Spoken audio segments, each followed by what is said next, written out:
Hello everyone, কেমন আছো তোমরা সবাই? আশা করছি ভালো আছো, আর আমরাও কিন্তু বেশ ভালো আছি। আজ যাচ্ছি কিন্তু মামা বাড়িতে। হ্যাঁ, মামা বাড়িতে কিন্তু অনেক বড় করে কার্তিক পুজো হচ্ছে। সেই উপলক্ষে কিন্তু আমরা দুজন এখন বেরিয়ে পড়েছি। জোড়া কার্তিক ঠাকুর কিন্তু আনা হয়েছিল মামা বাড়িতে, অনেক বড় করে কিন্তু এবছরে পুজো হয়েছিল।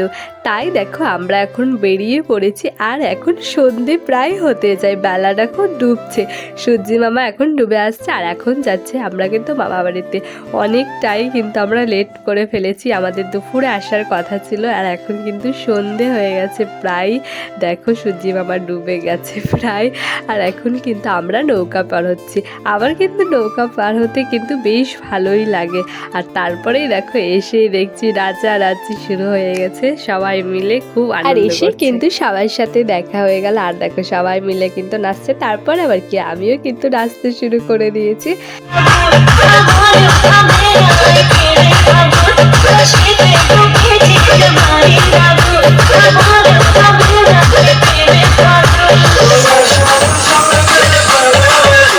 আনন্দ করেছি আমরা সবাই মিলে। আর আজকে মানে তার পরের দিনে কিন্তু আমরা সবাই মিলে নদীতে স্নান করতে গিয়েছিলাম, আমি বাদে, কারণ তোমরা তো জানোই আমার একটু ঠান্ডার প্রবলেম আছে, তার জন্য কিন্তু আমি একদমই নদীতে স্নান করতে আমাকে নামতেই দেয়নি। কিন্তু আমার খুবই ইচ্ছা করছিল, জানো, সবাই এত মজা করছিল। কি আর করা যাবে বলো, ইচ্ছা থাকলে তো উপায় হয় না, তাই না বলো?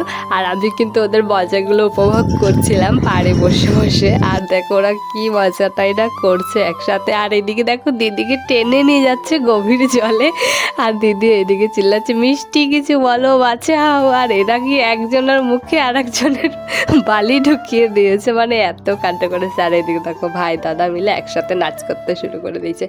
তারপর আবার কি আমরা কিন্তু দিদির বাড়ি চলে গেছিলাম। আর যেতে যেতে দেখো রাস্তায় কিন্তু চাউমিন পকোড়া এসব কিন্তু খেয়ে নিয়েছিলাম, দেরি হবে বলে একসাথে সবাই একসাথে খেয়ে নিয়েছি।